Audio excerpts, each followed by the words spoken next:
Сегодня в Чувашии открылась 24-я межрегиональная выставка «Регионы. Сотрудничество без границ». Более 30 предприятий и организаций, представляющих машиностроение, химию, образование, туризм и пищевую промышленность, представили широкий ассортимент инновационных товаров и разработок. Новые погрузчики, тракторы, цистерны для перевозки различных химических веществ, детали для нефтегазодобывающей промышленности, национальные украшения и даже молочная продукция и яйца. На площадке можно найти импортозамещение во всех отраслях экономики. Это национальное чувашское, это что-то обалденное. Мы прям ходим и смотрим, пусть Европа завидует. У нас все вот так.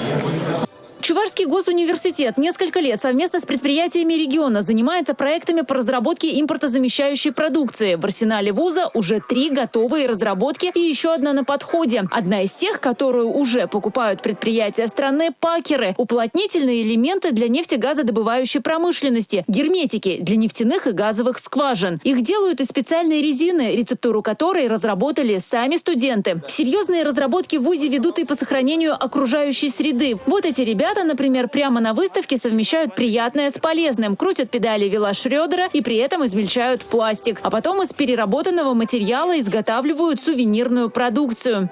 Садится человек на велосипед и крутит педали. То есть тем самым он измельчает пластик. Можем увидеть механизм, который, то есть мы крутим педали, и у нас пластик размельчается, то есть переработка происходит. Чего нужен такой пластик? Само собой, это экология.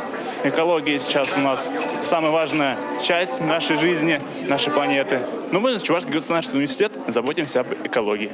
Межрегиональная выставка «Регионы. Сотрудничества без границ» – это, с одной стороны, продуктивная площадка для делового общения и поиска коммерческих партнеров и инвесторов. Чувашия не только выживет в условиях санкций вместе с Российской Федерацией, но, несомненно, усилится. И буквально вот эти месяцы, которые мы живем в условиях санкций, показывают и демонстрируют эту уверенность.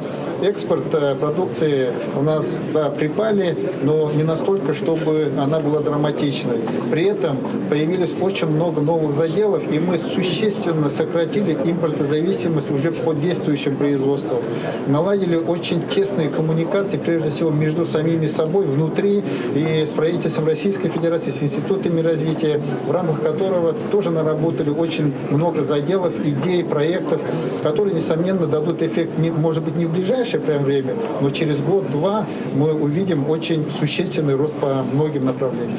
А с другой – место отдыха жителей и гостей Чувашии. Проходя мимо чувашских украшений, не выдержала. Купила такое прекрасное украшение к своему платью.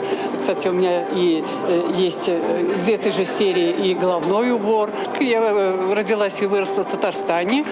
Приехала учиться в Чебоксары. Здесь я осталась. А как не любить? Наша жизнь. Красиво, приятно. На каждой площадке новые решения и идеи по импортозамещению. Курс на технологический суверенитет взят серьезный. Мы видим, что несмотря на самые масштабные в истории человечества санкции против российской финансовой системы, наша финансовая система работает, она стабильна. Рубль является самой крепкой валютой из всех валют в мире. По решению президента правительство вчера уже реализовало решение о снижении ставки по льготной ипотеке, тоже до 7%, на уровне, который был до начала всех санкционных атак на нашу финансовую систему. Поэтому могу сказать, что мы вышли на нормальную стабильную работу. Мы исходим из того, что в первую очередь кредитные ресурсы будут доступны. Второе, конечно, это кредитование промышленности, кредитование предприятий.